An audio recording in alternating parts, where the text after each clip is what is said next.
శశి కొంచెం కోపం తగ్గించుకోవా. ఎందుకంటే నీ కాబోయానికి కొంచెం పెచ్చ ఉంది, అందుకని తగ్గించుకో.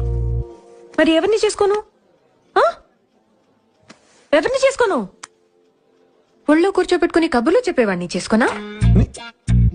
నాకు గోరుముద్దులు తినిపించేవాడిని చేసుకున్నా? ఏంటి నాకెలా గుర్తున్నాయనా? నర్సుగా నీ 4 పీకితే. శశి కొంచెం కోపం తగ్గించుకోవా. ఎందుకంటే నీ కాబోయానికి కొంచెం పెచ్చ ఉంది, అందుకని తగ్గించుకో. మరి ఎవరిని చేసుకోను? ఎవరిని చేసుకోను? ఒళ్ళో కూర్చోబెట్టుకుని కబుర్లు చెప్పేవాడిని చేసుకున్నా?